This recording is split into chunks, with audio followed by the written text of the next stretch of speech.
시청자 여러분 안녕하십니까? 한 주간 주요 이슈를 분석하는 토요 랭킹쇼 유승진입니다.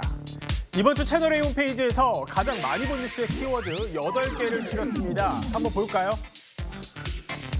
오늘 전국 대부분 지역에 폭염특보가 발효됐습니다. 서울은 34일째 열대야가 지속되고 있는데요.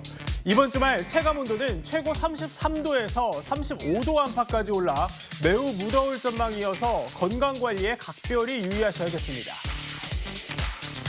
호흡기 질환으로 병원을 찾는 환자의 절반 가까이가 코로나19 환자인 것으로 나타났습니다. 정부는 이달 말 코로나19 유행이 정점을 찍고 감소할 것으로 내다봤지만 개학과 명절로 확산세가 더 이어질 수 있어 안심하긴 이르다는 전문가들의 분석도 나옵니다. 그럼 토요 랭킹쇼가 뽑은 오늘의 첫 번째 한 랭킹으로 갑니다. 바로 부천 호텔 화재 참사입니다. 호텔 내부에 스프링클러도 없었고 공기 안전 매트, 즉 에어 매트까지 뒤집히면서 인명피해를 더 키웠다는 지적이 나오고 있습니다.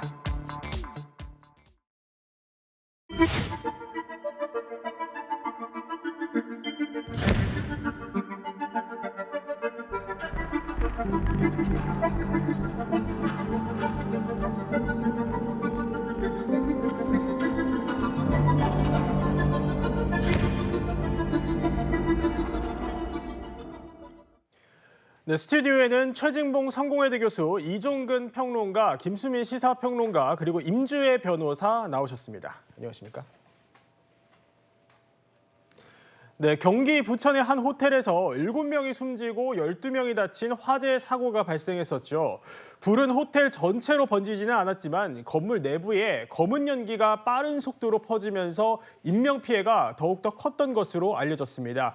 먼저 목격자와 투숙객의 목소리부터 듣고 오겠습니다. 갑자기 연기가 오니까 후다닥 뛰어내려왔죠. 근데 그거 열라고 이렇게 했는데 비상구에서 엄청 많이 나더라고요, 연기가. 앞에서 불이 막 연기 이렇게 나는데 살려주세요, 살려주세요가 엄청 한 30방울 들렸어요. 네, 이 부천 호텔 화재 사건 그제 저녁부터 시작이 됐었죠. 최 교수님, 근데 소방 당국이요, 이 화재 신고 시점으로부터 4분 만에 현장에 도착하는 것으로 알려졌습니다. 그럼에도 불구하고 이렇게 피해가 컸던 이유는 뭡니까? 일단 말씀하신 것처럼 7시 39분쯤에 그제 저녁에 사고가 발생을 했고요. 그리고 4분 만인 43분에 현장에 소방대가 출동을 했습니다. 그리고 에어매트를 전개를 했고요. 48분에. 55분경에 구조대사 2명이 낙하를 했는데 여기도 이제 사고가 발생을 했었고요. 네. 그리고 10시 26분에 완전히 됐는데 지금 현재 사상자가 총 19명이고요. 사망 7명, 그 중상이 3명, 경상이 9명입니다. 예. 이 정도의 예를 들면 지금 불길만 보면요. 불길은 사실 많이 번지지 않았어요. 문제는 저기서 나온 유독가스가 엄청나게 퍼지면서 가스에 중독돼서 지금 많은 사상자가 발생을 했고요. 그렇군요. 또 에어매트를 믿고 뛰어내렸던 분들도 사고를 당하는 바람에 사망자가 커졌다고 볼 수 있을 것 같은데 아무래도 이제 불길을 잡는 것은 소방대가 열심히 했는데 문제는 안으로 진입해서 구조하거나 유독가스가 너무 많다 보니까 사람들이 이제 내려오고 피하는 부분에 상당히 좀 어려움과 혼란을 겪지 않았을까 이런 예상이 가능하다고 생각합니다. 그렇군요. 이 국가수에서는 부천 호텔 화재로 숨진 7명의 시신을 부검을 했다고 합니다. 이종근 평론가님, 네. 부검 결과 어떻게 나왔죠? 네, 부천 원미경찰서에 따르면 사망한 7명에 대한 소견서가 나왔습니다. 구두 소견서긴 하지만 일단 5명은 화재가 일어난 8층과 그 바로 밑에 층에 계단 복도나 객실에서 발견됐습니다. 아마도 탈출을 시도하려다가 탈출하는 과정에서 숨졌거나 혹은 객실 내부에 피해 있다가 숨진 분들인데 이 5명에 대해서는 일산화탄소 중독과 관련된 중독사로 밝혀졌고요. 그다음에 2명, 에어매트로 뛰어내린 2명과 관련해서는 추락사로 밝혀졌습니다. 그렇군요. 이 소방당국이 펼쳐놓은 에어매트로 뛰어내렸다가 2명이 숨진 것으로 알려져 논란이 일었었죠. 관련 화면 준비했습니다. 피해자 2명이 지금 쓰러져 있어 이거 심폐소생술하는 것도 보고 한 명은 이거 들 것을 이거 이송되고 한 명은 클리니까 앞에 이거 심폐소생술을 하는 거 제가 10층 이상용으로 정상적으로 설치해서 했는데 모서리로 떨어지면서 이게 이렇게 뒤집히는 현상이 생긴 게 주차장 들어가는 바닥이 약간 경사도가 좀 있습니다. 경사도가 있고 또 이 모서리로 떨어졌고 하는 거에 대해서 전문가 자문을 받아서 연구할 잡고 있거나 그러진 않습니다. 예, 그렇게 해주는데 네. 그때 당시에 그 인원이 부족해서 잡아주고 그러지는 못했습니다. 임 변호사님, 결국 피해자들이 목숨을 잃게 된 거잖아요. 그러면 에어매트의 안전성을 놓고 논란이 계속 커지고 있는 것 같습니다. 그렇습니다. 이 부분이 참 마음 아픈 지점인데요. 7명의 사망자 중에서 2명의 이 피해자의 경우에는요. 지금 에어매트로 떨어지다가 이제 추락을 해서 이렇게 사망한 것으로 지금까지 확인이 되고 있습니다. 예. 이 에어매트라는 것이 정말 어떻게 보면 최후의 이 불이 났을 때 최후의 수단으로서 사용돼야 되는 부분은 맞지만 워낙 지금 고층에 투숙하고 있었어요. 8층이었고 연기가 바로 이 전체 복도를 덮으면서 제대로 이 비상구 같은 부분을 찾을 방법이 없다 보니까 에어매트로 이제 떨어지는 그런 선택을 하게 된 것 같은데 너무 안타깝게도요. 일단 에어매트가 펼쳐져 있던 부분은 맞습니다. 빠르게 에어매트가 준비가 된 부분은 맞는데 첫 번째 이 구조 대상자가 이제 추락한 지점 이후에 이 에어매트가 뒤집어져 버렸다고 합니다. 그러니까 에어매트의 정확하게 가운데 부분으로 떨어지지 못하고 모서리 부분으로 떨어지다 보니까 에어매트가 뒤집어지게 되었고 어쨌든 에어매트가 한 번 사용된 이후에 복구되는 데는 최소 20초의 시간이 필요한데 그 다음 구조 대상자 역시도 너무나도 빠르게 이제 바로 또 뒤따라 뛰어내리게 되면서 안타깝게도 이렇게 피해가 또 커진 것 같습니다. 예, 말씀하셨던 것처럼 처음 구조 대상자가 이제 뛰어내렸을 때 에어매트가 뒤집힌 점, 이 점을 살펴봐야 할 텐데요. 임 변호사님, 근데 이 에어매트를 주입한 공기 무게까지 합치면 이게 200kg가 넘는다 이렇게 알려졌거든요. 근데 이게 어떻게 쉽게 이렇게 뒤집힐 수 있는 건가요? 그렇습니다. 에어매트가 사실 쉽게 뒤집히는 경우는 발생하지 않는다고 합니다. 이번에는 왜 이랬을까? 이 부분에 대해서 좀 전문가들의 좀 추가적인 조사가 필요해 보이겠지만 일단 기본적으로 이 지금 설치된 지형이 좀 경사로에 설치된 것이 아닌가 이런 이야기가 나오고 있습니다.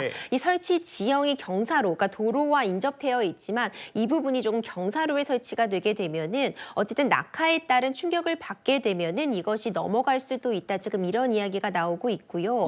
그럼에도 불구하고 지금 이 공기의 무게까지 더하면 200kg가 넘는 한 명의 이 구조 대상자가 떨어졌다고 해서 어떻게 뒤집혔는지 이 부분에 대해서는 안정성에 대한 검증이라던가 추가적인 조사는 반드시 필요해 보입니다. 예, 설치 지형이 문제였는지 추가적인 문제가 있었던 건지는 더 조사를 해봐야겠지만요.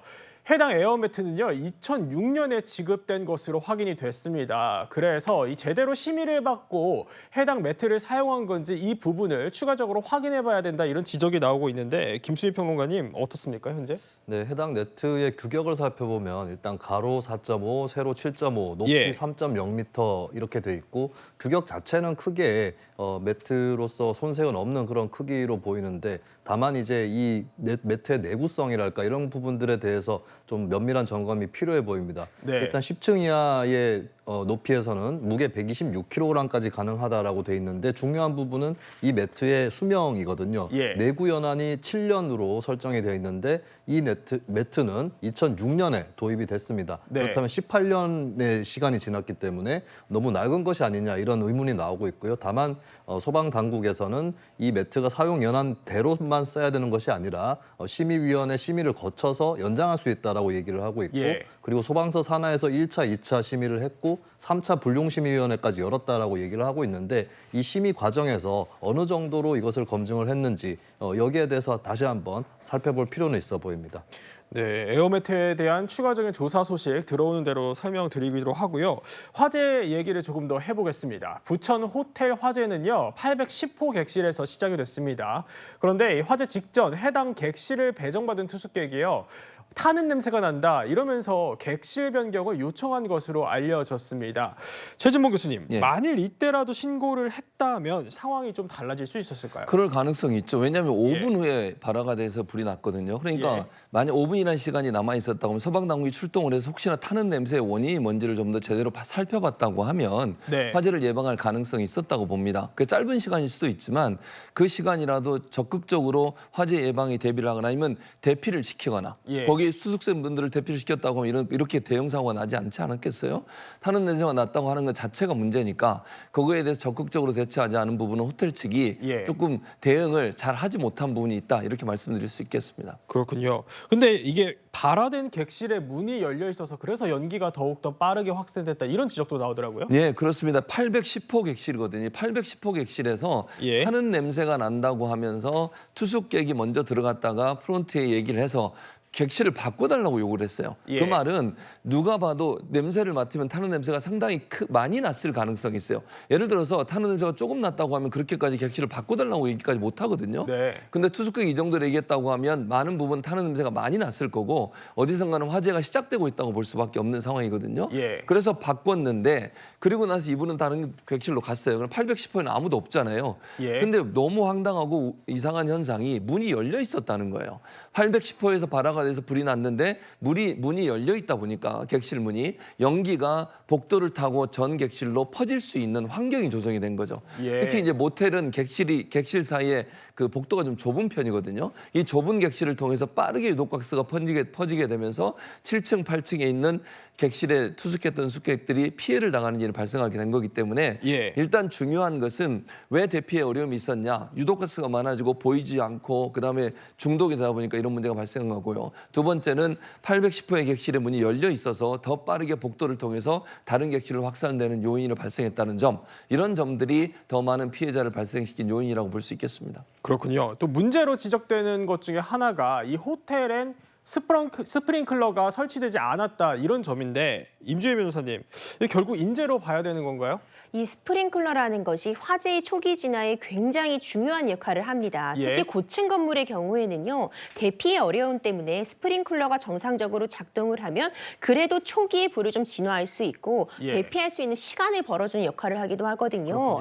이런 점들 때문에 2017년도부터는요. 6층 이상의 고층 건물에 해당하게 되면은 스프링클러 설치가 의무화되어 있습니다. 하지만 이번에 화재가 난 호텔의 경우에는 2003년도에 준공한 건물이기 때문에 이 해당 법 상으로 스프링클러 설치가 의무가 되는 것은 아니었습니다. 그러니까 이 설치 미설치의 부분이 어떤 법적으로 문제가 있는 부분은 아니지만 굉장히 뼈아픈 지점이 되는 것은 맞는 것 같고요. 해당 소방법이 개정이 되면서 그러니까 소급 적용, 이전에 준공된 건물도 스프링클러를 설치하도록 한 것은 이제 의료기관 등 일부에 한정되어 있기 때문에 숙박업소는 여기에 제외되어 있어서 앞으로도 이 부분, 그러니까 노후된 숙박업소의 경우에 스프링클러가 미설치되어 있고 화재에 취약하다는 이 점이 다시 한번 확인되었기 때문에 관련해서도 뭔가 좀 재정비가 필요한 상황입니다. 그렇군요. 아까 잠깐 언급을 해주셨지만 이 건물이 2003년에 준공이 됐다 이렇게 말씀을 해주셨어요. 그럼 이게 오래된 건물이기 때문에 그만큼 화재에 더 취약했던 건가요? 그럴 수는 있죠. 일단 20년 정도가 된 건물이기 때문에 내장재라던가 쓰인 자재들 이런 부분이 화재의 이전보다 그러니까 지금의 기준보다는 취약한 그런 자재들이 사용됐을 가능성이 매우 높고요. 그리고 이것이 지금 숙박을 목적으로 하는 그런 장소이기 때문에 여기에 들어있는 침구 같은 부분들이 화재에 취약하다고 볼 수 있습니다. 이 침구 같은 것이 이제 불에 타게 되면은 이제 굉장히 유독한 그런 가스들이 삽시간에 번질 수 있기 때문에 이런 부분도 굉장히 뼈아프다고 지적할 수 있겠지만 중요한 부분은 우리가 건물 한번 준공하고 나면 10년, 20년만 사용하는 것이 아닙니다. 그러니까 20년이 됐기 때문에 제가 노후됐다고 표현은 했지만 20년 이상 된 건물들도 지금 충분히 우리가 사용을 하고 있고 사용해야만 하거든요. 그렇기 때문에 더 이상 노후됐기 때문에 화재에 취약했다. 이건 이제는 핑계로밖에 들리지 않고요. 이런 건물들에 대해서도 추가적으로 어떤 소방과 관련해서는 안정적인 정비 대폭 필요해 보입니다. 완강기 사용 여부는 어떤가요? 그렇죠. 이 부분도 참 안타깝습니다. 객실에 완강기가 설치가 되어 있었어요. 완강기라고 하는 것은요. 이렇게 지지대가 있습니다. 지지대를 창문 쪽으로 향하게 하고 완강기라고 써여 있는 이제 구급 구조 그 키트처럼 박스가 있는데요. 그 박스를 열면은 내려갈 수 있는 보시는 것처럼 벨트가 들어 있습니다. 그럼 이제 완강기를 본인이 이제 고리에다가 줄을 걸어 로프를 걸어 설치를 하고 타이트하게 이제 어깨 쪽에다가 저 벨트를 매고 이 건물 밖으로 이제 나와서 창문을 통해 나와서 천천히 하강할 수 있는 이 구조가 이제 완강기인데 이 완강기 설치에 대해서 저조차도 사실 배운 기억이 없거든요. 그러니까 이런 부분을 어떻게 안전하게 화재가 발생했을 때 그 정신없는 와중에 완강기가 어디에 있는지 그 박스를 찾아내고 예. 본인이 이걸 빠르게 조립해서 건물 밖으로 나올 수 있는 사람이 몇 명이나 있을지 이 부분은 전 국민에게 다시 한번 교육할 필요가 있어 보이고 이번 호텔 같은 경우에 지금 완강기가 있었다고는 하나 제대로 사용을 할 수가 없었고 사용한 사람이 없는 것으로 전해져서 굉장히 안타까운 상황입니다. 예, 그렇군요. 특히 스프링클러가 없어서 피해가 커졌다 이런 지적이 계속 제기되고 있는데 살펴보니 공동주택에 설치된 스프링클러가 실제 화재 때요. 정상적으로 작동한 경우가 15%에 불과한 것으로 나타났습니다. 이종우 평론가님, 네네. 이러면 이 스프링클러 있냐 맞냐 뭐 이런 지적이 나올 수 있을 것 같습니다. 그렇습니다. 있냐 없냐의 어떤 지적하는 게 문제가 아니고 예. 있어도 하나마나 쓰나마나한 그렇죠. 상황이 예. 돼버렸거든요. 장식용이냐라는 어떤 비판도 그래서 이어집니다. 자, 실제로 보면 2019년도부터 2023년까지 총 23,401건의 화재를 조사했습니다. 예. 그때 그러니까 이거는 지금 아파트, 기숙사, 빌라 등 공동주택의 화재입니다. 그 화재를 조사를 했더니 스프링클러가 정상 작동한 건수는 3,656건에 불과했다. 말씀하셨듯이 15%에 불과했다는 겁니다. 그렇다면 10번 중에 고작해야 한 번에서 1.5회 정도만 작동이 했다는 얘기고요. 예. 이것은 무엇을 뜻하냐면 있어도 관리 주체가 이것을 계속 끊임없이 관리를 안 했다는 얘기고 또 점검 주체인 소방서가 이것을 1년에 한 번이라도 제대로 점검했느냐 예. 점검조차 제대로 하지 않았던 게 아니냐. 최근 들어서 전기차 사고 지하주차장에 그 사고에서도 스프링클러가 제대로 작동 안 했거든요. 그렇군요. 예, 예. 그렇기 때문에 지금 있어도 제대로 이것이 작동하느냐라는 관리와 점검이 정말 절대적으로 필요한 순간입니다. 그렇군요. 이런 사고 가운데 기적적으로 생존한 투숙객이 있었습니다. 생존자 목소리부터 듣고 오시죠. 목도의 전체가 회색 연기로 둘러싸여 있어서 전혀 앞이 안 보였어요. 바로 문 닫고 반대편에 창문이 있어가지고 창문을 열었는데 밑에서 연기가 올라오는 거예요. 얘는 샤워기에 이제 머리를 이렇게 대고 있어서 아마 더 오래 버텼을 수 있었던 것 같아요. 간혹 학생이 보면 집에 났을 때 물을 이렇게 사용을 해서 최대한 일산화탄소를 녹이는 그런 네, 이야기를 들어보면요. 기지를 발휘해서 객실 밖이 아니라 화장실로 대피를 해서 수건과 샤워기로 살아남았다 이런 건데요. 최 교수님 어떤 내용인지 설명 좀 부탁드립니다. 예, 806호에 투숙해 계셨었는데 예. 객실 내부로 이제 내부의 욕실로 몸을 피한 거예요. 네. 문을 닫고 연기가 들어오면 안 되잖아요. 그러니까 수건을 가지고 틈새를 다 막은 거예요. 예. 그렇게 하면 연기를 최대한 막을 수 있겠죠. 그리고 나서 머리 위로 샤워기를 틀었는데 이게 저분은 이제 일산화탄소를 녹인다는 표현을 했는데 많은 전문가들은 뭐라고 얘기하냐면 수막 현상이 형성이 된대요. 그러니까 물을 머리로 뿌리게 되면 예. 이 연기가 들어오는 부분을 막아주는 수막 현상이 일정 부분 형성이 돼서 차단을 해주는 효과가 있다는 겁니다. 예. 그래서 샤워기를 틀고 머리 위에 계속 대고 있으면서 수막 현상을 형성하고 그것이 연기가 코나 입으로 들어가는 걸 일정 부분 막아주고 또 아까 말씀드린 건 수건을 통해서 틈새를 다 막아서 연기 흡입을 최대한 줄인 것이 생존할 수 있는 이 방법이 됐다. 그렇게 좀 얘기하고 있는 것입니다. 그렇군요. 이런 가운데 아버지 생일 다음 날 화재 피해로 목숨을 잃는 안타까운 사연이 있다고도 전해졌습니다. 임 변호사님 어떤 내용인가요? 네, 참 안타까운 사연이죠. 이 사망자인 20대 여성은요, 이제 마지막 순간에 불길이 이제 휩싸이는 와중에 어머니에게 전화를 걸었습니다. 이제 어머니와의 통화에서 내 목까지 잘 살아야 해, 이제 이런 말을 남기기도 했는데, 이제 유족은 가족만 생각하는 참 따스한 아이였는데 이게 마지막 전화라니 정말 믿을 수 없다, 이런 비통한 마음을 전하기도 하셨습니다. 예, 알겠습니다. 부천 호텔 화재 참사를 둘러싼 이야기 저희 살펴봤고요. 다음 주제로 넘어가 보겠습니다.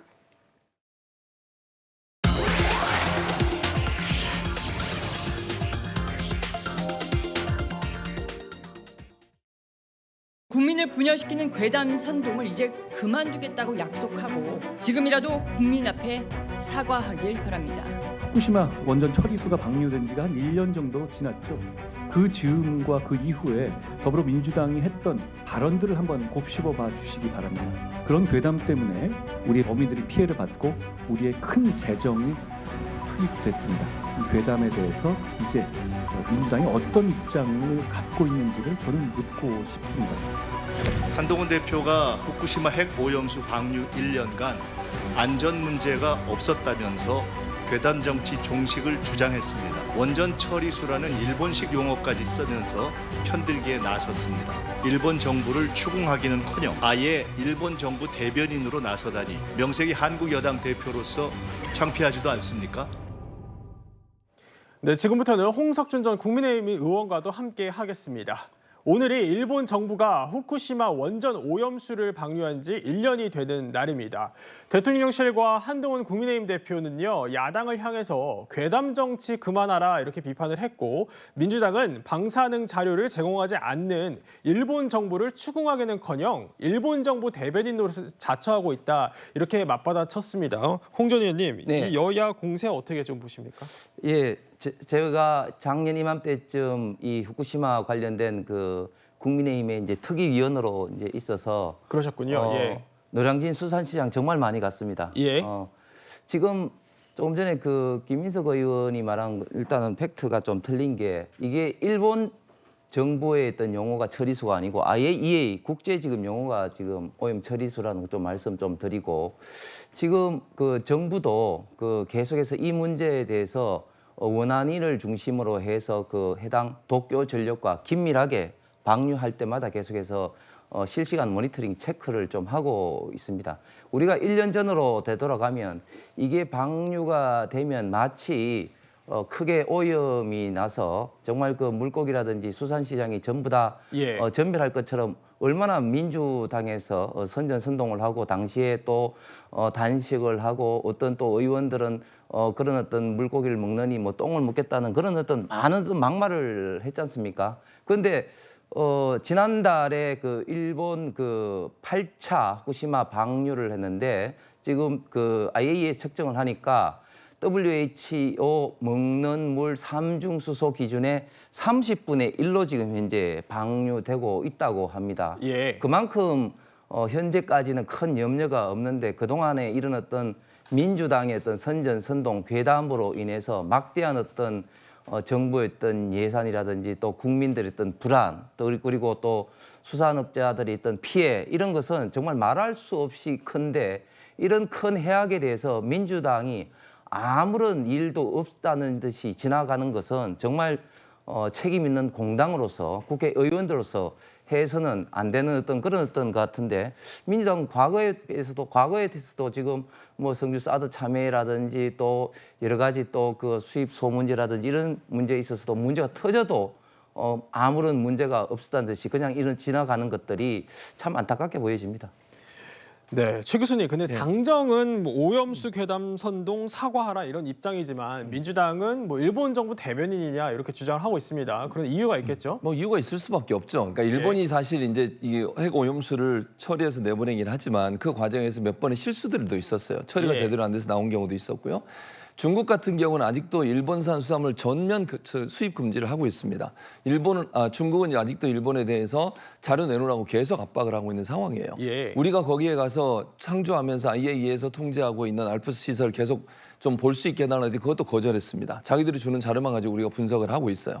이번에 정부가 밝힌 내용도 보니까 국내에 있는 수산물 또 국내 근방에 있는 연해에 있는 물들을 또 공해에 있긴 하지만 어느 지역인지 명확히 밝히지 않았기 때문에 그런 내용들을 조사를 했더라고요. 만약에 후쿠시마 오염수가 삼중수소가 만약에 그 침수가 돼서 침전이 돼서 이게 만약에 바닷물로 우리나라 올라오는 데는 시간이 좀 걸립니다. 그러니까 지금 1, 2년 사이에 아무 일이 없었다고 해서 아무 일이 없을 거냐? 그건 보장할 수 없는 문제라고 보고요. 또 알프스를 운영하는 과정에서 지금까지는 몇 번의 실수가 발견이 됐지만 앞으로 또 어떤 일이 벌어질지 몰라요. 그러니까 지금 현재 우리나라의 수산물이나 우리나라 연해에 있는 물들을 조사했을 때 아무 문제가 없다고 해서 앞으로 전혀 문제가 없을 거냐 그렇게 장담할 수 없다는 얘기를 하는 거예요. 그러니까 일본이 지금 하는 태도나 일본의 오염수에 대해서 다른 나라들 태평양 연안국가든 중국이든 이런 나라들은 엄청나게 지금 경계하고 문제를 제기하고 있는데 왜 우리나라만 안전하다 괜찮다 여기 1조 몇천억을 지금 돈을 쓴 거 아닙니까? 이걸 뭐 홍보하고 이러는데 그러니까 우리 수산물이나 이런 부분들에 대해서 피해를 막는 건 중요하다고 생각해요. 다만 경계를 풀어서 일본의 오염수가 우리나라에 만약에 오게 되거나 해류를 타고 와서 우리나라에 피해를 입힐 수 있는 부분에 대해서는 끊임없이 우리는 경계하고 지켜봐야 된다. 그리고 네. 일본에게 직접적으로 일본이 우리에게 자료를 제공할 수 있는 방안들을 계속 요구해야 된다고 저는 생각합니다. 우리 국민들에게 미칠 수 있는 피해가 1이라도 있다면 0.1%라도 있다면 그걸 막아야 되는 건 정부의 입장이고 정부의 태도이기 때문에 그런 부분에 대해서 문제를 제기하고 경계하자고 얘기하는 것 자체가 괴담이라고 얘기하는 것은 타당하지 않다고 생각합니다. 네, 민주당에서는요, 우리 해역까지 이게 유입이 되는데 최대 10년이 걸린다는 건데 그런데 1년 지나서 아무 일 없다고 하는 그 근거가 뭐냐 이렇게 주장을 하고 있습니다. 김수민 평론가님, 여기에 맞서서 당정은 뭐 방사능 안전 기준을 벗어난 사례는 아직 없다 이런 주장인 거죠? 네, 현재로서는 방류 이후에 예. 여러 군데서 모니터링을 해봤을 텐데 그 결과로는 이제 방사능 검출이나 이런 것들이 위험한 수준이 아니었다라고 하는 게 정부나 여당의 입장이겠습니다. 근데 지금 당장의 시점이 그렇게 관건이 되는 게 아닌 것은 사실 뭐 4년 이상의 시간이 소요돼야 또 우리 해역 근처로 온다라고 했기 때문에 현재 측정하는 것의 결과는 크게 의미는 없다라고 봐야 될 것 같고요. 그리고 이게 결국에 나중에도 방사능 검출 수치가 낮다고 할지라도 그렇다면은 그 전에 그냥 방류를 할 때에 그때 이제 조치를 취했던 것은 올바른 것인가 이 질문 지적될 수 있습니다. 왜냐하면 그 당시에는 실제로 방류를 해보기 전의 시점이기 때문에 그 위험에 대해서 어떻게 사회적으로 또 국가적으로 대비를 하고 처리를 할 거냐 이런 사전주의 원칙 그러니까 위험할 수 있는 가능성에 어떻게 대비했느냐 이 문제에 비춰서 판단을 해야 되는 것이지 결과적으로 검출 수치가 얼마 안 되기 때문에 그때 했던 한국 정부의 조치도 옳았다 이렇게만 볼 수 있는 그런 대목인가라는 의문이 있습니다. 그리고 이런 생각도 한편 드는 것이 얼마 전에 윤석열 대통령 광복절 경축사에 일본에 대한 책임을 촉구하는 메시지가 없었던 것을 두고 김태우 국가안보실 차장이 그때 했던 얘기가 일본이 사과할 마음이 없는데 다그쳐서 사과를 받으면 뭐 하겠느냐. 중요한 건 일본의 마음이라고 했거든요. 근데 민주당이 지금 사과할 생각이 있을까요? 근데 그 민주당에게는 왜 정부 여당이 사과를 촉구하는 것인지 그 부분은 좀 이해가 안 됩니다. 네. 이 혈세를 두고도 여러 공방이 오가고 있습니다. 대통령실에서는요, 민주당 괴담 때문에 1조가 넘는 혈세가 쓰였다 이렇게 주장을 한 반면에 민주당은요, 안전하다는 홍보에만 열을 올린 정부가 홍보비를 야당에 전가하다니 이거 기가 막히다 이런 입장입니다. 이종우 평론가님 어떻게 좀 보셨습니까? 일단 민주당이 주장하는 안전 홍보비라는 것이 예. 그야말로 어떤 프레임이다라고 생각을 하는 게 1조 6천억 원의 내용을 보면 가장 많이 들어간 건 방사능과 관련돼서 동해와 그다음에 남해의 방사능 점검이거든요. 검증하는 그런 비용들이 어마어마하게 많이 들었고 실질적으로 그건 국민의 안전을 위해서 그렇다고 하더라도 나머지 비용들은 사회적 갈등 비용입니다. 어떤 갈등 비용이냐? 당시에 피해를 입은 수산업을 종사자들 그다음에 자영업 하시는 분들 이런 분들과 관련돼서도 다시 회복을 하기 위해서 캠페인을 벌이고 이게 일본을 위한 안전 홍보가 아니라 실제로 피해를 입은 수산업하고 자영업자하고 이런 분들을 위해서 이런 분들의 생업을 위해서 캠페인을 벌인 것이 과연 일본을 위한 것이냐라고 지금 매도할 수 없는 것이고요. 아까 두 분 말씀에 제가 제 생각을 조금만 보태면 이겁니다.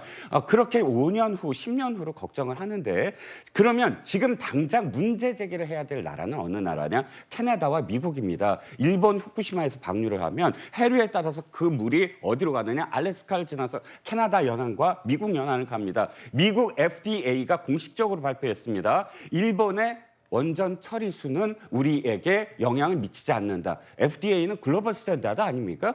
FDA의 식품안전의약과 관련된 모든 그런 공인이 거의 모든 세계에서 모든 나라에서 받아들여지는 기준 아닙니까? 그런데 첫 번째 해에 지금 그 물이 바로 희석이 얼마 안 된 그런 그 물이 캐나다와 미국에 갔을 텐데 전혀 캐나다와 미국은 여기에 대해서 항의 한번 하지 않습니다. 안전하다라고 받아들입니다. 우리가 5년 후, 10년 후라는 건 이 물이 전부 희석돼서 수십 년 후에 우리 연안으로 돌아오는 건데 이것을 두고 캐나다와 미국은 아무 말 안 하는데 왜 우리나라는 더 많은 얘기를 하지 않느냐. 라고 이야기하는 것도 저는 앞뒤가 안 맞는 말이다라고 생각을 합니다. 네, 저도 짧게 한마디 보태면 지금 두 분이 이야기하시면은 그러면은 앞으로 어떤 일이 모르니까 앞으로 막연한 어떤 불안감을 우리 국민들이 갖고 있어야 되는 이거 참 큰 문제죠. 사실은 좀 이종건 평론가 말씀하신 것처럼 미국, 캐나다는 조용하고 특히 또 우리가 바로 옆에 있는 지금 중국에서 수십 배, 수백 배의 삼중수소가 현재도 우리나라 영에 영향을 미치고 있습니다. 그럼에도 불구하고 큰 문제가 없다는 말씀을 꼭 드리겠습니다. 아니 미국과 캐나다가 괜찮으니까 우리나라는 괜찮다는 말을 저는 전혀 동의할 수 없고요. 아까도 말씀드렸지만 중국에 뭐 삼중수 나온다고 그러는데 전 세계가 원자력 처리수 하면서 삼중수가 나오긴 하죠. 그러나 이렇게 많은 양의 그 오염수가 핵 오염수가 바다에 방류돼서 그게 전 세계에 미치는 우리나라를 포함해서 전 세계에 미치는 영향이 돼서 전 세계 국민들이 저는 문제 있다고 제기할 수 있다고 생각해요. 두 번째는 우리나라가 그러면 지난번에도 계속 처음에 이거 처리수 내보낼 때도 우리나라 전문가들이 좀 가서 상주하면서 보게 해달라고 요청을 몇 번을 했었어요. 일본도 IAEA도 그거 다 거절하잖아요. 우리가 실제적으로 우리 해안에서만 검사할 수밖에 없는 구조이기 때문에 실제 그러면 알프스를 처리해서 나오는 물이 정말 깨끗한지 정말 문제가 없는지 아니 그러면 일본에 있는 왜 어업인들이나 일본에 있는 사람들을 왜 반대합니까? 아니 지금 말씀하신 걸로 하면 일본에 있는 사람들은 찬성해야죠. 일본에 있는 수산업자들이나 그 후쿠시마 지역에 사는 분들도 반대하고 있어요. 그러면 지금 캐나다나 일본이 괜찮으니까 캐나다나 미국이 괜찮으니까 우리는 괜찮다 이런 논리로 가면 안 된다고 보고요.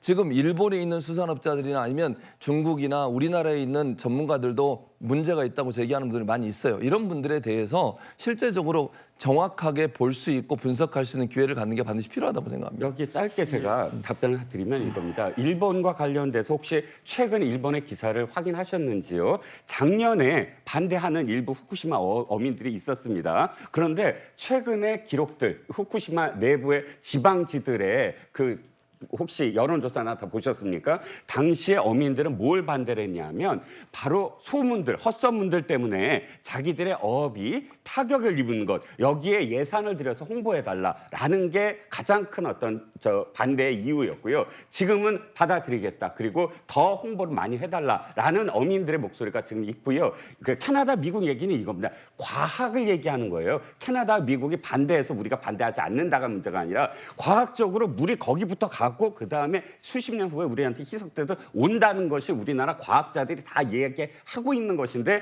그 과학을 받아들이지 않는다는 걸 얘기하는 거지 나라별로의 어떤 경쟁이 아니라는 거죠. 아니 과학이라고 얘기하는데요. 그렇게 얘기하지 않은 과학자도 많아요. 지금 말씀하시는 캐나다, 미국의 과학자들을 본인은 신뢰하시는지 모르겠는데 다른 과학자들 중에 문제가 있다고 주장하는 과학자들도 많이 있다고요. 그런 분들의 주장을 그럼 깨끗하게 문제 없다는 걸 증명할 수 있도록 그분들이 함께 모여서 검사를 하든 아니면 가서 검증을 해보든 아니면 우리가 거기 가서 물 떠와서 우리 국가에서 검사해야 그것도 허용을 안 하잖아요. 지금 이런 구조로 가면 우리가 믿을 수 있겠냐는 거죠.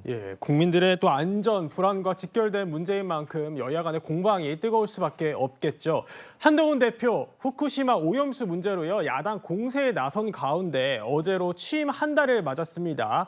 기자들을 향해서 그간 많이 참았다 이런 말을 했는데요. 먼저 들어보시죠.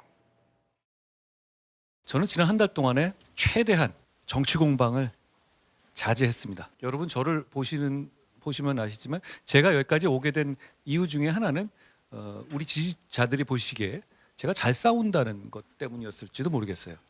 저는 잘 안 참죠. 그런데 지난 한 달 동안 제가 많이 참았습니다.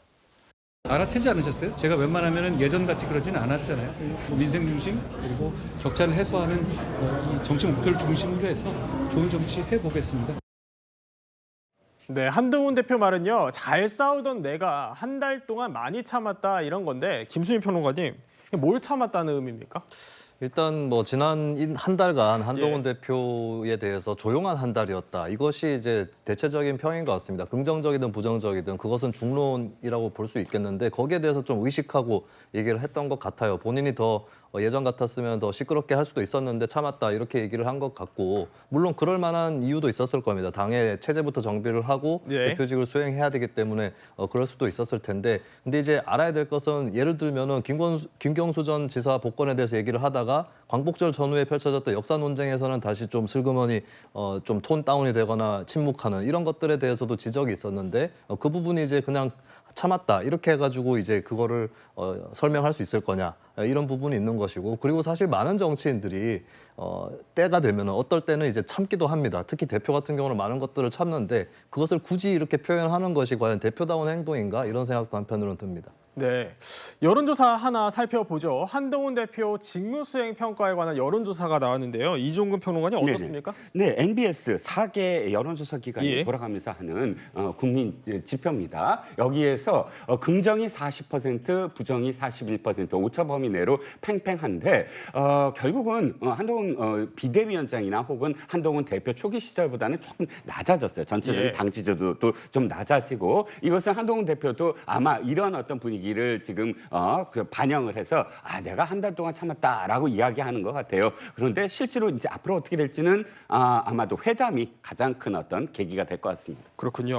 당 내부 분위기도 좀 궁금합니다. 홍석준 전 의원님, 네. 당내 반응은 어떤가요? 한동훈 대표 이제 취임 한 달을 맞았는데 어떻습니까? 예, 한동훈 대표가 치열한 당내 경선 끝에 이제 대표로 취임한 지 이제 한 달이 지났습니다. 지금 당내에서는 사실은 좀 기대와 조금 우려가 좀 있었죠. 좀 젊은 참신한 시각에 당을 어떻게 바꿀 것인지 좀 기대도 있었지만 또 당을 잘 모르는, 정치를 잘 모르는 상황에서 어떤 실수 내지는 본인의 어떤 고집을 너무 지나치게 주장하지 않을까 이런 좀 우려도 있었던 것이 사실입니다. 그런데 현재 지금 상황에 보면은 지금 먼저 인사를 놓고 보면은 물론 본인하고 가까운 사람들을 많이 당직에 임명했지만 또 정책위 의장으로 김상훈 의원처럼 어떤 중립 성향에 있는 사람을 의원을 임명하는 등의 좀 당의 어떤 화합을 위한 그런 어떤 인사를 했다는 게 예. 당의 일반적인 평가입니다. 그래서 한 달 동안 당에 좀 본인이 좀 안착하고 특히 당 의원들 간의 어떤 스킨십을 좀 하기 위해서 많이 좀 노력하고 있구나 이런 어떤 긍정적인 평가가 많은 것 같습니다. 그렇군요. 한 대표 야당을 향해서 최근 목소리를 높이고 있는 게요. 금투세 폐지입니다. 이재명 대표가 전대 과정에서 당내 좀 기조와는 다른 메시지를 내면서 민주당 분란용으로 꺼낸 거 아니냐 이런 시각도 있는 것 같은데요. 김수민 평론가님 어떻게 좀 분석하십니까? 네, 금융투자소득세 관련해서 민주당 내부에 좀 상반된 기류들이 함께 공존하고 있기 때문에 이 문제가 계속 불거졌을 때 민주당 내부에 논쟁이라든지 이런 것들이 치열해질 수는 있겠죠. 다만 뭐 그쪽 민주당에서 어떤 논쟁의 소지가 있다고 해서 그 소재를 꺼낸 것을 가지고 그냥 분란을 뭐 이렇게 일으킬 수 있는 유도용이다 이렇게 평가할 수는 없을 것 같아요. 반대로 민주당에서도 한동훈 대표를 향해서 최병 특검법 수용을 요구를 하고 있는데 이게 특검 자체가 옳아서 수용을 해달라고 촉구를 하는 것이지 국민의힘을 갈라치기 위해서 제기를 하는 게 아니다 이렇게 얘기할 수 있듯이 예. 한동훈 대표 문제 제기도 뭐 민주당 갈라치기용이라고 그렇게 볼 이유는 없겠습니다. 다만 민주당 입장에서는 신중을 기할 수밖에 없는 것이 금융투자소득세에 깔려있는 그 조세 원리 이런 것들이 소득 있는 곳에 세금이 있다라고 하는 원칙인 것이고 이 원칙에 대해서 지지하는 국민들도 상당히 있습니다. 그리고 특히 진보 성향의 국민들, 예. 민주당을 적극적으로든 소극적으로든 지지해왔던 국민들이 여기에 또 금투세라든지 이런 것들 유지를 조금 더 추구하는 경향이 있는데 만약에 민주당이 그냥 금투세에 대해서 국민의힘하고 합의를 해버리면 이 시민들은 소외돼 버리는 거거든요. 그렇기 때문에 민주당 입장에서도 굉장히 신중을 기해서 당내 토론을 해야 된다. 왜냐하면 민주당의 의석 구조라든지 또 국민의힘은 어차피 금투세 폐지라는 고정적 입장이 있기 때문에 민주당이 여기에 합세를 해버리면 이것은 그냥 결과가 돼버리는 거거든요. 그렇기 때문에 신중하고 치열한 토론이 민주당 입장에서도 필요할 것 같습니다. 네, 이번에는 김건희 여사 명품백 수수 사건 얘기 나눠보겠습니다. 수사팀의 무혐의 수사 결과를 보고받은 이원석 검찰총장이요. 외부 전문가들의 판단을 듣는 수사심의위원회에 사건을 넘겼죠. 이 총장의 이 같은 결정, 출장 조사 특혜 논란에 국민 법감정 고려한 거 아니냐 이런 지적이 나오고 있는데 김수민 평론가님 어떻게 좀 보십니까? 네, 일단 이제 검찰 수사팀에서는 청탁금지법 위반 사항이 없다. 그리고 그 밖에 예. 법도 이제 위반 사항이 없다라고 무혐의를 결정을 했는데 이제 국민들이 좀 상식적으로 생각해 봤을 때는 공직자의 배우자가 고가의 선물을 수수를 해도 그게 아무 문제가 없는 것이냐, 법으로 어떻게 해볼 여지가 없는 것이냐, 이 부분에 대해서는 저항감을 느낄 만한 것이고 또 몇몇 전문가분들도 알선수재라든지 변호사법 위반 혐의 이런 것들은 적용할 수 있다라고 얘기를 했기 때문에 법적으로도 일단은 좀 논란이 남아 있습니다. 그리고 이원석 총장 입장에서도 이걸 수사를 할 때 뭐 무혐의 결론이 나오든 아니든 간에 적어도 그 과정상에서 좀 국민들한테 이것이 공명정대하다, 이것을 보여주기 위해서라도 직접적으로 검찰청에 소환해서 조사를 하는 것을 이 총장이 원했었는데 그것도 제대로 이루어지지 않았죠. 그러면 국민들 입장에서는 수사가 제대로 된가 맞느냐, 그리고 혹시 처음부터 결론이 정해져 있었던 거 아니냐, 이런 이 지적들이 나오기 때문에 수사심의위원회라고 하는 원래 검찰에서 보장돼 있던 절차 이것을 예. 거치지 않을 수 없었을 거라고 봅니다. 그렇군요. 이 수사심의위라는 것은요. 학계 그리고 또 법조계 등 전문가로 구성된 150여 명 가운데요. 추첨으로 뽑힌 15명의 위원으로 구성이 됩니다. 지난 1월 이태원 참사 관련 김광호 전 서울경찰청장 경우처럼 불기소였던 수사팀 의견이 뒤집힐 가능성도 어떻게 보면 열린 셈입니다. 그래서 홍석준 전 의원님, 네. 대통령실 입장이 나오긴 했는데 뭐 짧게 지켜보겠다 이 정도의 입장인 것 같습니다. 어떻게 좀 해석해야 될까요? 예, 대통령실에서는 뭐 저렇게밖에 볼 수밖에 없겠죠. 수사에 대해서 검찰 예. 수사에 대해서 뭐 다른 어떤 또 토를 달 수는 없으니까. 근데 저는 지금 이원석 그 총장이 지금 임기가 9월, 10월 거의 이제 막바지에 이런 시점에 수사 심의를 한 것이 사실 뭐 본인이 입장에서는 본인이 밝힌 것처럼 검찰이 수사를 어떤 범위와 증거에 따라서 잘했다. 그렇지만 이제 많은 사회적 관심이 있기 때문에 수사 심의를 개최하겠다고 이야기를 했는데 지금 시점에서 보면 앵커가 말씀하신 것처럼 일단 15명의 민간 수사 심의위원을 이제 선발을 해야 되고 그 일정을 좀 잡으면은 예. 과연 본인의 임기 중에 이원석 총장 임기 중에 이거를 마칠 수가 있을까 하는 그런 생각은 듭니다. 그렇기 때문에 본인이 임기가 좀 남았을 때 왜 이런 어떤 수사에 대해서 좀 속도를 좀 내지 못했을까? 지금 이원석 총장에 대해서는 지금 이재명 대표라든지 또 문재인 대통령 관련된 수사도 속도가 너무너무 지금 늦은 것 때문에 비판받고 있는데 이 사안에 대해서도 지금 막판에 이렇게 수사 심의를 한 자체가 좀 예. 어땠을까 하는 건 좀 아쉬움이 큽니다. 네, 검찰에서는요 무혐의 결론을 내렸다지만 공수처에서도 이 사건 들여다보고 있습니다. 어제 국회 법사위를 출석한 오동훈 공수처장은요 원칙대로 수사하겠다면서 김 여사의 소환 가능성을 열어뒀습니다. 김건희 여사를 소환할 것입니까? 아니면 직접 가서 출장 조사를 할 겁니까? 뭐 원칙에 따른 수사는 하는 국민들이 것을 제가- 보시기에 눈높이에 맞는 수사를 하겠다는 그런 의미입니다. 다른 목적으로 의도하기 위해서 명품백을 줬다는 겁니다. 그렇다면 이게 제3자 뇌물 청탁 목적이 전혀 없고요. 부정한 청탁이 있었던 것도 아니고요. 네, 국민의힘은요 김 여사 의혹이 범죄가 성립되지 않는다고 선을 그었습니다. 또 국민권익위에 이어서 검찰에서도 무혐의 결론을 내린 상황에서 이 공수처 수사 어떻게 진행될 것인지 주목이 되는데 최진봉 교수님 예. 사실 법리적으로 다툴 부분은 좀 다 비슷한 거 아닌가요? 비슷하죠. 그러니까 예. 가장 중요한 건 뭐냐면 지금 이제 이게 소위 김영란법 이 법으로 처벌이 가능한 문제만 따진 것 같아요. 근데 이제 공직자의 부인이 100만 원 이상의 뭐 명품백을 받아도 이게 이제 거의 직무 연관성이 없으면 문제가 없다 이렇게 이제 결론을 내린 건데 이것도 예. 논란이 있습니다. 어떤 형태로든 만약에 직무 관련성이 없다 하더라도 고위공직자의 부인이 100만 원 이상의 물품이나 아니면 선물이나 현금을 받으면 반드시 기관에 신고하게 돼 있습니다. 그 절차가 예. 있었는지가 일단 확인이 돼야 되고요. 두 번째는 지금 이 명품백을 전달했던 최재형 목사의 주장은 본인은 청탁을 했다는 거 아닙니까? 본인도 처벌받을 수밖에 없는 상황임에도 불구하고 그렇게 얘기했다는 것에 대해서 검찰은 그게 없었다고 지금 판단을 내린 것 같아요. 예. 예를 들면 김창준 전 미국 하원 의원인가요? 이분을 자문위원으로 좀 위촉해 달라는 요청을 했다거나 아니면 이분 사후에 국립묘지 안장을 요청했다거나 이런 또 본인이 부사장으로 있었던 통일TV라고 하는 케이블 채널에 대해서 여러 가지 문제가 있는 부분들에 대한 청탁이나 이런 부분들을 했다고 본인은 주장을 하고 있어요. 이 부분이 정말 사실인지 아닌지를 확인해 봐야 되지 않겠어요? 예. 검찰 입장에서는 그게 이제 문제가 없다고 판단하는 무혐의 처리를 내렸지만 국민적 시각으로 보면 이거 좀 이해가 안 되는 상황이잖아요. 그럼 만약에 김건희한테 그걸 전달하면서 그런 말을 했다고 하면 이건 알선수재 문제가 제기될 수 있고요. 직권남용 문제도 제기될 수 있어요. 그래서 이런 문제에 대해서 수사심의위원회에서 따져볼 필요가 있겠다. 왜냐하면 이번에 이원석 총장이 수사심의위원회에 넘기면서 이 부분을 짚어서 얘기를 했어요. 예. 알선수재 또 직권남용 문제가 있는지 없는지도 함께 수사심의위원회에서 따져봐야 된다.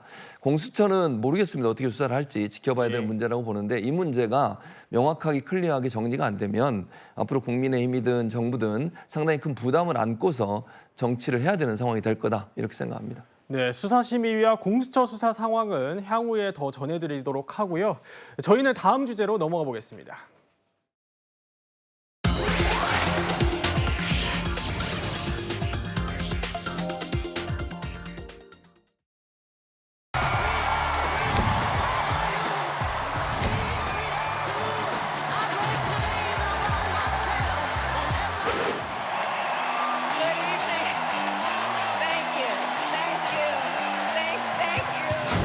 on behalf of every American, regardless of party, race, gender, or the language your grandmother speaks, I accept your nomination to be President of the United States of America.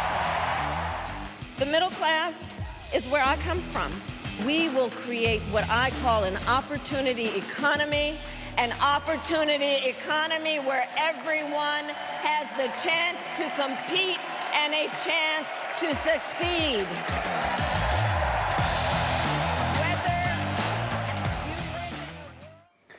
네, 미국 대선이 이제 70여일 앞으로 다가왔습니다. 카멜라 해리스 부통령이요, 민주당 대선 후보직을 공식 수락하면서 소위 대진표가 확정이 된 거죠. 영상으로 보신 것처럼 카멜라 해리스는 중산층이 자신이 걸어온 길이다 이렇게 이야기를 했는데요. 라이벌인 트럼프 전 대통령과 어떻게 보면 차별화를 내세운 거 아니냐 이런 해석들이 나오는데 이종훈 평론가님 어떻게 들으셨습니까? 네, 선거는 구도 싸움 아닙니까? 예. 그러니까 이번 그 민주당 전대 나흘간 제가 지켜보니까 이 도움 연설을 하시는 분들 중에 거의 60%가 여성이에요. 예. 여성들이 많다. 즉 최초의 여성 대통령 한번 실현시켜 보자 하는 여성 남성 구도가 이제 있는 것 같고요. 두 번째는 흑인이 많습니다. 흑인이 전면적으로 굉장히 오프라 윈프리까지 포함을 해서 이번에 연사로 많이 등장을 했고요. 세 번째가 계층 문제입니다. 지금 이 도움 연설하는 모든 사람들의 핵심이 중산층이라는 말을 다 써요. 지금 예. 수락 연설만 쓴 게 아니고. 그래서 아시다시피 지금 도널드 트럼프는 억만장자입니다. 지금 클린턴 대통령이 연설을 할 때 아시다시피 황금 엘리베이터를 타고 내려왔다. 도널드 트럼프가 그러면서 출마의 변을 얘기했다. 이렇게 표현하듯이 억만장자이니까 지금 해리스 후보도 이렇게 얘기를 합니다. 트럼프 대통령이 하는 모든 공약은 자신을 위한 것이다 이렇게 표현하거든요. 예. 즉 자신 같은, 그러니까 트럼프 같은 억만장자 부자들만을 위한 그런 정책을 펴고 자신은 중산층을 위한 정책을 펴겠다. 예. 즉 계층에서도 중산층을 위한 정책을 하는 민주당과 부자들만을 위한 공화당, 이렇게 선거 구도를 형성을 해서 대항을 하려고 하는 의도가 보입니다.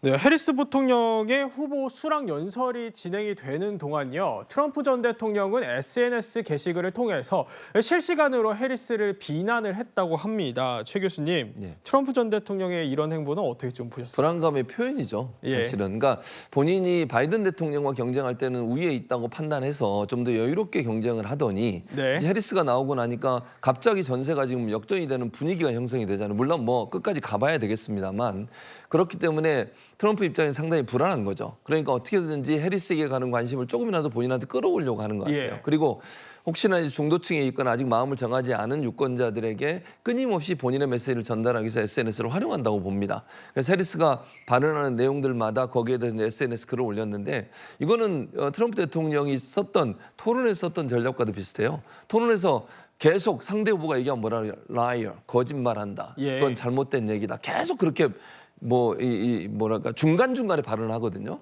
마치 그런 태도로 보는 것 같아요. 토론은 아니었고 예. 수락 연설하는 해리스의 연설을 들으면서 끊임없이 글을 올리는 거예요. 예를 들면 해리스는 문학의 상징이다. 해리스가 가스라이팅 중이다. 이런 얘기들 예. 계속 올리면서 본인을 지지하는 지지층을 결집시키고 흔들리는 지지층을 결집시켜가면서 본인의 어떤 관심, 본인에 대한 관심을 계속 끌어가려는 시도다. 그러나 저런 것들이 일반 대중에게는 상당히 부정적으로 보일 가능성이 있거든요. 예. 아무리 경쟁자들만 상대 후보에 대해서 저렇게 원색적인 비난을 하는 것은요, 결코 좋은 결과를 얻기는 좀 어렵지 않겠나 이런 생각이 듭니다. 결국 해리스 부통령의 이런 상승세에 트럼프 전 대통령의 조급함이 작용한 거 아니냐 이런 해석을 주신 건데, 이 해리스 부통령의 후원자 규모를 살펴보면요, 바이든 대통령의 1년 넘는 기간보다 많다고 합니다.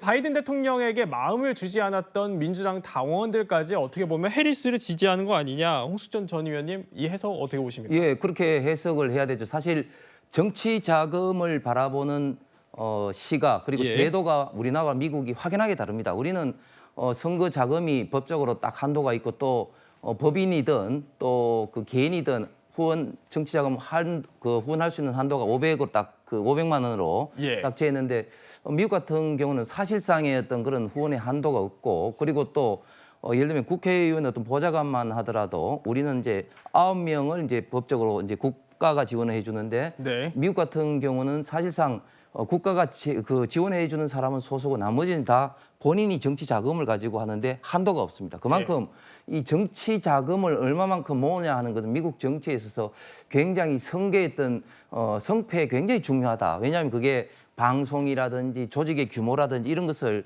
다 지탱할 수 있는 어떤 그런 어떤 자금의 원천이기 때문에 그런데 사실 뭐 미국도 마찬가지고 우리나라도 그렇고 될 만한 어떤 후보한테 많이 이제 선거 자금이 모이는 거 아니겠습니까? 예. 바이든 때는 그만큼 바이든 대통령이 될까 트럼프한테 될까 이런 어떤 우려 그리고 또 좀 좋아하지 않는 이런 것들 때문에 사실 사람들이 민주당뿐만 아니라 중도층에 있는 사람들까지도 좀 후원을 하고 정치 자금을 모금하는데 좀 소극적이었다면 지금 해리스에게는 많은 민주당원들과 중도층이 이런 어떤 성장 가능성 그리고 호감도를 가지고 많이 지금 지원을 하고 있는 것 같습니다. 네. 해리스 부통령과 트럼프 전 대통령은요, 두 후보 똑같이 대선 후보직을 수락하는 연설에서요, 이 사람을 언급했습니다. 바로 북한의 김정은 위원장인데요. 어떤 말을 했는지 영상으로 들어보시죠. I will not cozy up to tyrants and dictators like Kim Jong-un who are rooting for Trump. North Korea, Kim Jong-un, I got along very well with him. You know, it's nice to get along with somebody who has a lot of nuclear weapons or otherwise, isn't it? When we get back, I get along with him. He'd like to see me back too. I think he misses me.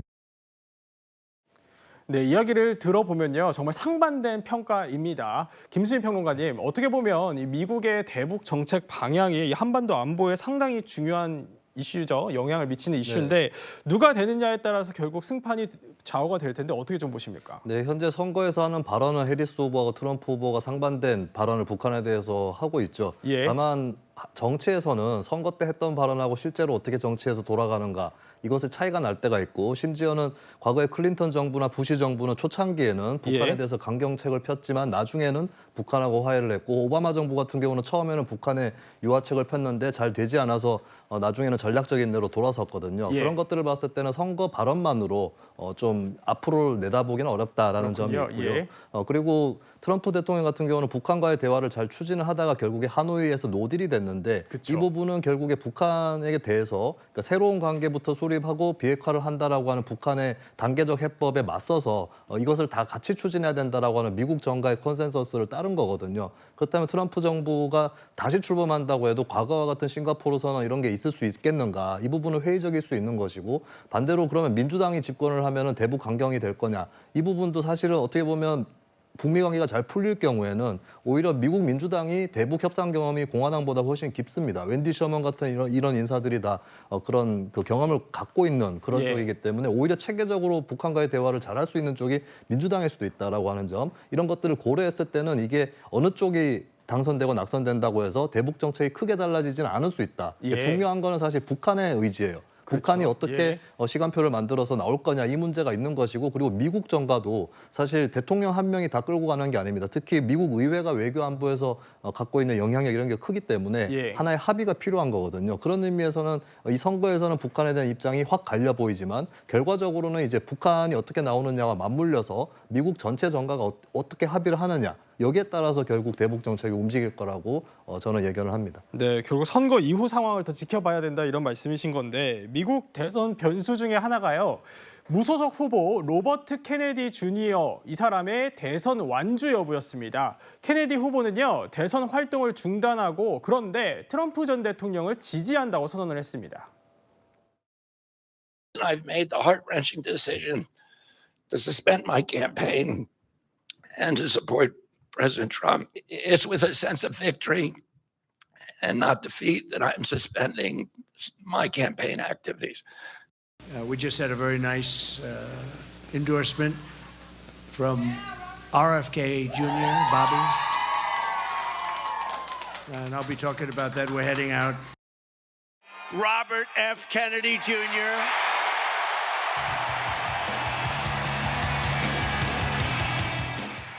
And don't you want a president who's going to get us out of the wars and who's going to rebuild the middle class in this country?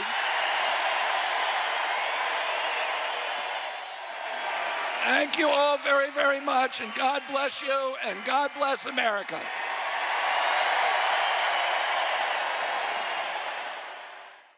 네, 영상으로 보신 것처럼 트럼프 후보의 애리조나 유세 현장에요. 케네디 후보가 깜짝 등장하기도 했습니다. 로버트 케네디 주니어는요, 미국 민주당 정치 명문가인 케네디 가문의 출신입니다. 이종우 평론가님, 근데 왜 공화당 후보인 트럼프를 지지하게 된 걸까요? 원래 5개월 전만 해도 정반대였습니다. 그렇군요. 출마해서 예. 이 케네디 이 후보가 트럼프 전 대통령을 엄청 공격을 했어요. 예. 왜냐하면 자기가 공격할 대상이 트럼프다라고 아예 포지셔닝하고 원래 이 케네디 가문 자체가 민주당이라고 말씀하셨잖아요. 예. 그게 더 표를 많이 받을 수 있다라고 생각을 한 거예요. 또 한 가지는 바이든이 워낙 노세했기 때문에 자신이 민주당 표는 원래 가져올 수 있다. 그러니까 예. 트럼프를 공격해야 된다. 그렇게 해서 16%까지 당시 4월 달에 올라갔었어요. 그런데 문제는 바이든 대통령이 지금 사퇴를 하고 거꾸로 해리스 후보가 지금 굉장히 지지율을 끌어모으자 5% 미만으로 확 떨어졌거든요. 예. 그러자 이제 케네디 후보가 딜을 시작을 합니다. 실제로 지금 해리스 후보 측에 먼저 딜을 했어요. 내가 장관직을 주면 사퇴하겠다. 그런데 해리스 후보 측에서 생각할 때 네. 양자보다 다자 구도가 유리하거든요. 그러니까 다자 구도로 계속 가져가기 위해서는 딜을 할 이유가 없었던 거예요. 그러자 케네디 후보 이제 트럼프한테 가서 아마도 장관직을 거의 뭐 확약을 받은 것 같습니다. 그래서 저렇게 이제 완전히 5개월 전과는 다른 입장을 지금 보이고 있는데 이 지금 한 5% 내로 쪼그라든 지지율이 얼마나 변수가 될까? 물론 경합주에는 1~2%로 지금 당락이 결정이 되니까 예. 전혀 영향이 없다라고 할 수 없겠지만 그럼에도 불구하고 이 5개월 만에 이렇게 변심을 한 것을 경합주는 또 어떻게 받아들일까 지켜봐야 될 것 같습니다. 네, 그런데요, 외신 보도를 하나 보니까요, 이 케네디 주니어 후보의 이런 행보를 두고 다른 케네디 형제들이 비난을 했다 이런 얘기가 있더라고요. 최진봉 교수님 어떤 네, 내용입니까? 맞습니다. 말씀하신 영국 일간 가디언하고 AFP 통신이 보도를 했는데 이분들이 아버지와 가족이 지켜온 가치를 배반한 결정이다라면서 강하게 비판을 했고요. 5명의 형제가 있거든요. 케네디 주니어의. 이 5명의 형제가 공동으로 성명을 냈는데 마찬가지 얘기를 했어요. 우리는 해리스를 지지한다라고 공식적으로 밝혔습니다. 그러면서 오늘 트럼프를 지지하기로 한 우리의 형제 보비, 그냥 케네디 주니어를 보비라고 이제 가족들이 부르나 봐요. 결정은 우리 아버지와 가족이 가장 소중히 여겨온 가치를 배반한 일이라고 비판하면서 예. 이는 슬픈 이야기의 슬픈 결말이라고 얘기를 하고 있고 원래 케네디 가족들에게 케네디 주니어가 출마하겠다고 얘기를 했을 때부터 예. 하지 말라고 말렸대요. 의미 없는 일이라고. 그렇군요. 그럼에도 예. 불구하고 출마를 강행했고 결국 이런 결과가 돼서 케네디 가문은 전체적으로 지금 케네디 주니어에 대해서 비판적 입장을 보이고 있다. 그리고 해리스를 공식적으로 지지한다고 밝혔습니다. 교수님 보시기에는 이 표심이 민주당 쪽으로 갈까요? 아니면 그대로 트럼프로 갈까요? 저는 트럼프로 갈 가능성이 낮다고 생각해요. 가장 큰 문제는 뭐냐면 우리 이종근 평론가 말씀하셨지만 양쪽 다 장관직을 제안하면서 그럼 내가 지지하겠다고 그랬어요. 이런 모습이 과연 어떤 모습으로 비칠까요? 예. 이분에 대한 지지율이 어느 정도 있다고 하는 것은 반대급부로 얻어진 거지 또 케네디 가문가에 대한 존중 이런 부분이 어느 정도 작동했다고 보는데 그렇다고 하면 그 명문가가 갖고 있는 정치적인 전통성을 지키는 게 맞다고 저는 생각하거든요. 예. 장관직 주면 내가 후보 사퇴하겠다 이 말을 공식적으로 하는 사람을 국민들이 볼 때 어떻게 생각할 거예요? 저는 그렇게 긍정적으로 생각하지 않을 거라고 봅니다. 그래서 트럼프에게 도움이 될 거라고 저는 생각하지 않고요. 도리어 다른 가족들을 전부 다 지금 해리스를 지지하겠다고 밝히고 있는 상황이기 때문에 민주당을 지지했던 그 표의 표심은 그대로 민주당으로 가는 가능성이 높다. 이렇게 전망합니다. 네, 이 트럼프 전 대통령은요, 총기 피격 사건 이후 40일 만에 투명 방탄 유리에 둘러싸여서 야외 유세를 재개를 했습니다. 앞으로 이 치열한 선거전이 예상이 되는데요. 다음 달 10일 펼쳐지는 첫 TV 토론이 그야말로 중요한 승부처가 될 것 같습니다. 김수민 평론가님, 남은 변수와 좀 이슈 짚어주시죠. 네, 일단 TV 토론으로 보면은 이제 해리스 후보한테 변수가 더 크게 작용할 것 같아요. 왜냐하면 트럼프 후보는 정치 경력이 오래됐고 말을 또 많이 해왔기 때문에 잘해도 본전이고 못해도 사람들이 그렇게 이상하게 생각 안 할 수 있습니다. 근데 해리스 후보는 이제 검증대에 섰기 때문에 좀 더 TV 토론이 크게 해리스 후보에게 다가갈 것 같고요. 그리고 정책 이슈는 아무래도 산업 경제 부분이 될 것 같습니다. 그러니까 트럼프 후보가 해리스 후보의 어떤 인종적인 부분이나 여성적인 부분 이 부분으로 공격해가지고는 그렇게 소득이 없을 것이고 의제로 치더라도 건강보험이나 낙태 이런 문제들은 공화당에서 부정적으로 얘기를 해봐도 국민 여론이 일단 찬성 쪽이 많기 때문에 그렇다면 결국 산업 경제 부분인데 현재 미국의 경합 종합주의 경제 상황을 보면 다른 주에 비해서 경제 성장률이 낮은 것으로 나타나고 있거든요. 예. 이쪽에 경제적인 어떤 심리를 어떻게 건드릴 거냐 이 부분이고 해리스 후보 입장에서는 그걸 잘 방어해내면서 뭐 트럼프 후보의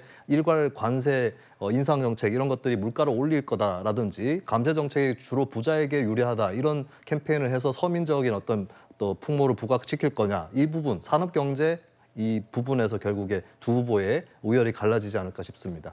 네, 저희는 미국 대선 관련 소식 살펴봤고요. 다음 주제로 넘어가 보겠습니다.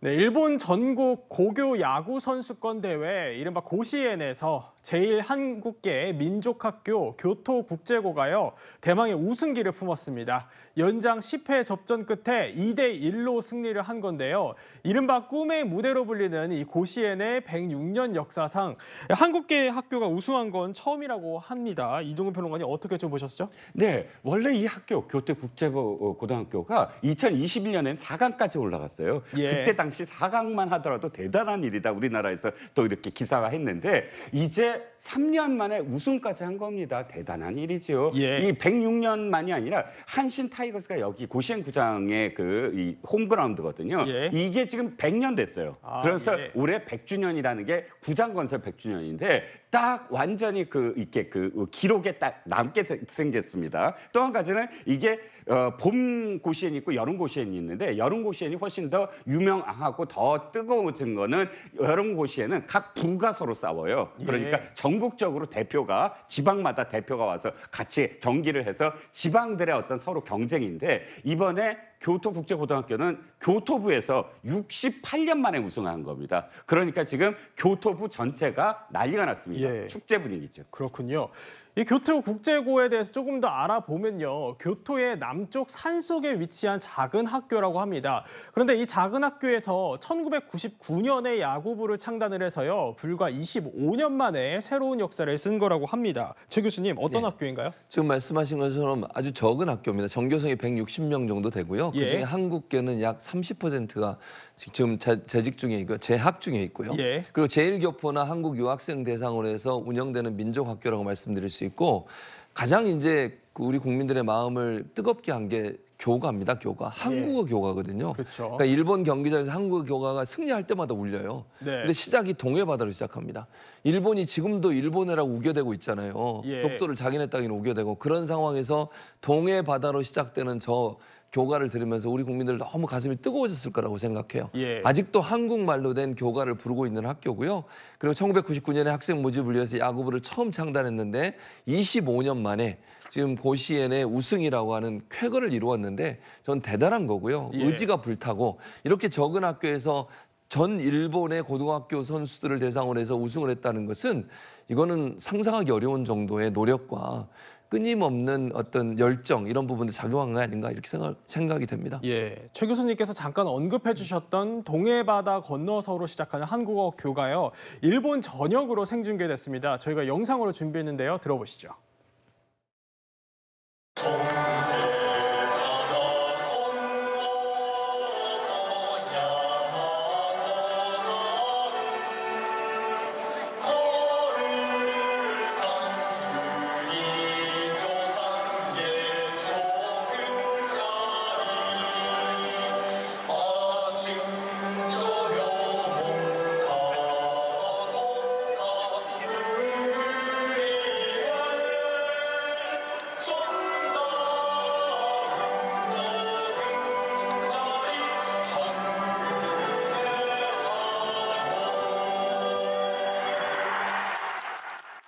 네, 이렇게 한국어 교가가 울려 퍼지고 또 많이 따라 부르는 선수들의 모습에 마음이 뭉클하셨던 분들 많았을 것 같습니다. 저희는 다음 주제 하나 더 살펴보겠습니다.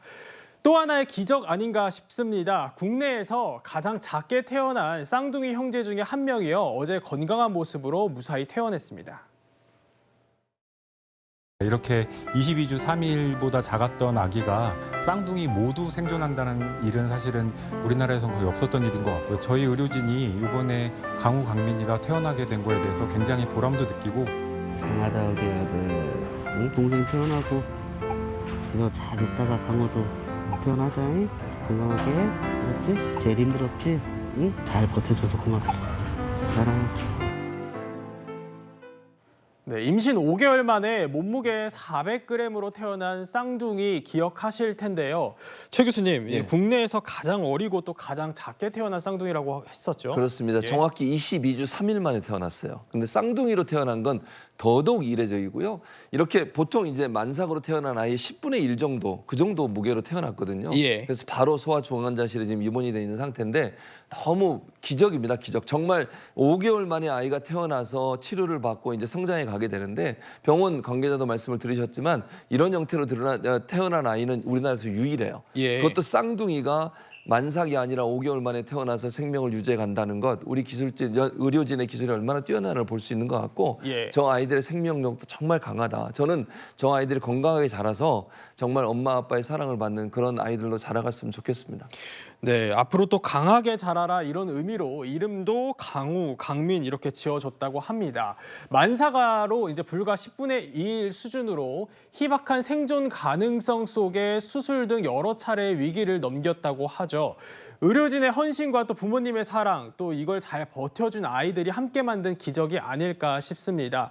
또 그럼 궁금한 거는 이정우 평론가님, 네. 그러면 어제 쌍둥이 형제 중 둘째는 어제 퇴원을 했고 네. 그럼 첫째는 언제 좀 퇴원을 하게 되는 거죠? 두 아이가 함께 태어났으면 참 좋았을 텐데요. 예. 그런데 너무 걱정 안 하셔도 될 것 같습니다. 일단 첫째는 지금 먹을 힘, 스스로 이제 젖을 빠거나 우유병을 빨 수 있는 힘이 있을 때까지 한 2, 3주 후에 태어난다고 하니까 2, 3주 후면 두 쌍둥이가 다시 만날 수 있을 것 같습니다.